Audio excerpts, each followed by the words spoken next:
UK में immigration को लेके चर्चा हो रही है, काफी टाइम से हो रही है। यूके में जो गवर्नमेंट है वो स्ट्रिक्ट एक्शन ले रही है इमिग्रेशन को कंट्रोल करने के लिए। ये सब हमने बहुत टाइम से सुन रहे हैं और हमें लग रहा है कि अब ये हमें आगे भी कुछ टाइम के लिए और सुनना पड़ेगा। क्यों? क्योंकि यहाँ की जो गवर्नमेंट है वो कुछ स्ट्रिक्ट मेजर्स ले रही है और उन्होंने वो कुछ अनाउंसमेंट्स अभी रिसेंट में करी हैं।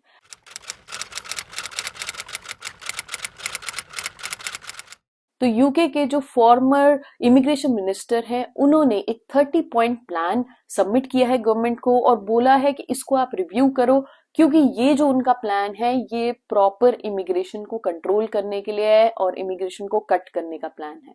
तो आज इस वीडियो में हम वही डिटेल में बात करेंगे कि क्या वो ये न्यूज है, क्या वो ये 30 पॉइंट प्लान है जो कि गवर्नमेंट को सबमिट किया गया है और ये किस किस को इफेक्ट कर सकता है, स्पेशली इमिग्रेंट्स जो कि यहाँ पे आने का प्लान कर रहे हैं या आप यहाँ पे ऑलरेडी हैं, उनमें से ये किस किस को इफेक्ट करेगा।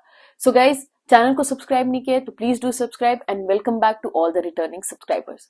तो चलो, जैसे कि मैंने बोला, ये एक बहुत ही मेजर और बड़ी न्यूज है जो कि अब आने वाले टाइम में गवर्नमेंट इस पे एक्शन लेने वाली है। तो जो यहाँ पे पहले इमिग्रेशन मिनिस्टर रह चुके हैं रॉबर्ट जेनरिक, उन्होंने अभी ऋषि सोनक जो कि यहाँ की करंट गवर्नमेंट है उनको पॉइंट आउट करके ये बोला है कि आप क्या स्टेप्स ले रहे हो इमिग्रेशन को कंट्रोल करने के लिए। अब उसमें उन्होंने कुछ हाइलाइट्स मेंशन करे हैं जो कि सबसे ज्यादा टारगेट कर रहे हैं हेल्थ केयर वीजा वर्कर्स को, उसके बाद में इंटरनेशनल स्टूडेंट्स यानी कि ग्रेजुएट रूट पे जो लोग होते हैं उनको, और साथ साथ में स्किल वर्कर वीजा रूट को भी उन्होंने कुछ कुछ पॉइंट्स में बोला है। सो आपको लग रहा होगा मैं ये इन्फॉर्मेशन कहाँ से बोल रही हूँ, तो यहाँ पे अभी जितने भी न्यूज आर्टिकल्स हैं वहां पे ये इन्फॉर्मेशन पब्लिश हुई है। जैसे कि आप ये आर्टिकल देख सकते हो, यहाँ पे मेंशन किया है कि home office should be split into to curb migration, former immigration minister Robert Jenrick has says.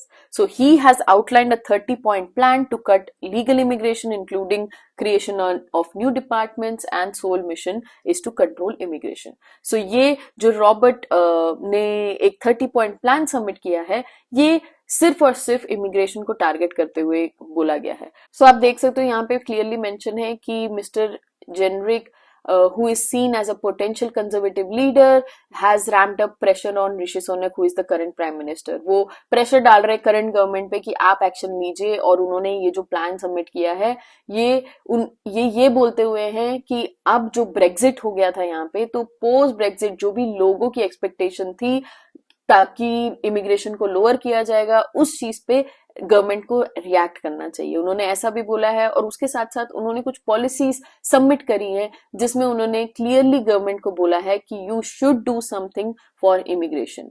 Now उनके प्रपोजल्स क्या क्या हैं, तो यहाँ पे आप देख सकते हो, the proposal also include capping the health care visa at 30,000, scrapping the graduate route for international students and indexing the salary for visa route in line with inflation।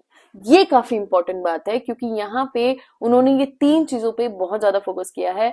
जो भी अब हेल्थ केयर वर्कर्स है उनको target करके ये बोला जा रहा है कि टोटल एक साल में कैप होनी चाहिए कि 30,000 हेल्थ केयर वर्कर्स ही सिर्फ यहाँ पे आ सकते हैं। उसके साथ साथ specially care and senior care workers की बात यहाँ पे हो रही है, प्लस उसके बाद में जो ग्रेजुएट वीजा है यानी कि जो पीएसडब्ल्यू है उसको पूरा हटाने की बात हो रही है। अभी गवर्नमेंट ऑलरेडी एक्शन ले चुकी है जहां पे डिपेंडेंट्स को नहीं बुला सकते आप अपने ग्रेजुएट वीजा में, प्लस आप अपने स्टूडेंट वीजा में भी अपने डिपेंडेंट्स को नहीं ला सकते।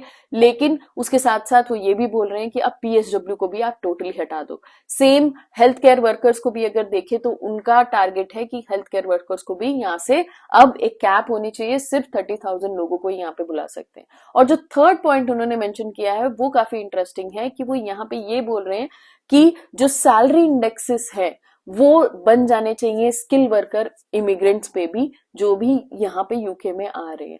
तो ये क्या करेगा, इन्फ्लेशन जैसे जैसे बढ़ रहा है यहाँ पे अगर सैलरी इंडेक्स होगा तो लोग यहाँ से कम लोग बाहर से हायर करेंगे। इसलिए उन्होंने ये चीज भी बोली है कि अब स्किल वर्कर वीजा पे भी जो लोग आ रहे हैं उनके लिए भी इतना इजी ना हो जाए यहाँ पे आने के लिए, और यहाँ के जो एम्प्लॉयर्स हैं वो थोड़ा सा हेजिटेट करें, क्योंकि ऑब्वियसली बात है जब उनको बाहर से बुलाना है तो वो हायर सैलरी से लोगों को ना बुला के अपनी कंट्री में जॉब दे दें, या जो लोग जॉबलेस हैं उनको यहाँ पे जॉब मिल जाए। उसके बाद में यहाँ पे क्लियरली मैं पूरे डॉक्यूमेंट में नहीं जाऊंगी, बट ये डॉक्यूमेंट का मैं लिंक आपके साथ जरूर शेयर कर दूंगी। और उन्होंने ये भी बोला है कि the changes we propose today would finally return to the number of historic norm and deliver the highly selected highly skilled immigration system voters were promised. और उन्होंने ये भी बोला है कि अगर ये 30 पॉइंट प्लान को फॉलो कर लिया तो वो अपने पुराने नॉर्मल में जा सकते हैं। हमें पता है कि 2022 में ये जो इमिग्रेशन के नंबर्स हैं यहाँ पे काफी ज्यादा बढ़ चुके थे और इसी रीजन से गवर्नमेंट इस चीज पे अब एक्शन ले रही है, जिसमें ऑलरेडी कई उन्होंने एक्शंस ले चुके हैं, लेकिन अभी भी बहुत कुछ करना बाकी है। और इस डॉक्यूमेंट में ये भी बोला है कि अगर गवर्नमेंट चाहे तो ये actions they should be implemented immediately, because अगर उन्होंने वो इमीडिएटली एक्शंस नहीं लिए तो ये इमिग्रेशन को कंट्रोल जिस नंबर पे वो लाना चाह रहे हैं वो नंबर नहीं ला पाएंगे। यहाँ पे आप देख सकते हो कि उन्होंने बोला है कि official number which were published in November वो अराउंड 7,45,000 थे जो भी इमिग्रेंट्स थे जो 2022 में यहाँ पे आए थे। तो ये ओवरऑल नंबर को डाउन लाने के लिए ये जो डॉक्यूमेंट है ये सबमिट किया गया है। बट अगेन ये सिर्फ आप देख सकते हो एक न्यूज आर्टिकल है जहां पे ये चीज पब्लिश हुई है। अभी गवर्नमेंट ने इन चीजों की अनाउंसमेंट नहीं करी है, तो अगर आप किसी भी टाइप के वीजा पे हो तो आपको यहाँ पे घबराने की बात नहीं है। अभी ये एक्शंस लिए नहीं गए हैं, बट अगर आप यूके आने का प्लान कर रहे हो specially on a international student visa, या फिर आप हेल्थ केयर वर्कर के रूट पे आना चाह रहे हो या care and senior care staff के थ्रू आना चाह रहे हो, तो आपको यहाँ पे सोचने वाली बात है, क्योंकि अगर ये एक्शंस गवर्नमेंट ने लिए तो ये रिस्ट्रिक्शंस आप लोगों के लिए एप्लीकेबल हो जाएंगे। और इससे क्या होगा कि आपके लिए लिमिट हो जाएगा, अगर आप हेल्थ केयर वर्कर यहाँ पे आना चाहते हो तो लिमिट हो जाएगा नंबर ऑफ लोग जो कि यहाँ पे हायर कर सकते हैं। अब अपॉर्चुनिटीज जहाँ कम होंगी तो वहां पे लोगों को अप्लाई करने के लिए, लोगों को सिलेक्ट होने की पॉसिबिलिटीज भी कम हो जाती हैं। प्लस इंटरनेशनल स्टूडेंट्स के लिए अगर आप विद अ फैमिली आ रहे हो या आप इंडिविजुअल भी आ रहे हो, अगर आपको यहाँ पे आफ्टर योर कोर्स रहने का टाइम नहीं मिल रहा है, पीएसडब्ल्यू जो कि यहाँ का ग्रेजुएट वीजा है, आपकी एजुकेशन के बाद में आपको वो वीजा ही नहीं दे रहे हैं, तो ये एक बहुत बड़ा क्वेश्चन होगा सब इंटरनेशनल स्टूडेंट्स को सोचने के लिए कि क्या आपको यूके चूज करना चाहिए या नहीं करना चाहिए।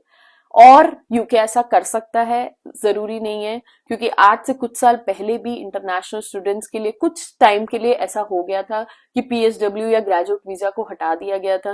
तो आई थिंक कि history can repeat itself and यहाँ पे भी अब वो एक्शन शायद ले सकते हैं, may be for few years, 2 years, 4 years और 5 ईयर्स के लिए वो ये एक्शन ले लेंगे, तो उनके जो नंबर जो लोग देख रहे हैं वो नीचे आ जाएंगे। बट अगेन जैसे कि मैंने बोला गाइज, ये अभी इंफॉर्मेशन जो है ये सिर्फ डिस्कशंस हैं, अभी कुछ भी ऐसा आउट नहीं है। जैसे कुछ भी इन्फॉर्मेशन आती है हम आपके साथ में डेफिनेटली शेयर करेंगे। चैनल को सब्सक्राइब कर दो, और अगर कोई भी क्वेश्चन है, कोई भी क्वेरी है, आपको हेजिटेट करने की जरूरत नहीं है, आप कमेंट सेक्शन में पूछ सकते हो। आप हमसे 1-to-1 कॉल भी बुक कर सकते हो, हमसे 1-to-1 कनेक्ट कर सकते हो, इंस्टाग्राम पे कनेक्ट कर सकते हो। हम आपकी हेल्प करने के लिए डेफिनेटली यहाँ पे बैठे। सो गाइस, चैनल को सब्सक्राइब नहीं किया तो प्लीज डू सब्सक्राइब, एंड ये लिंक आपको डिस्क्रिप्शन में मिल जाएगा। Will come up with next video soon. Till then take care, bye.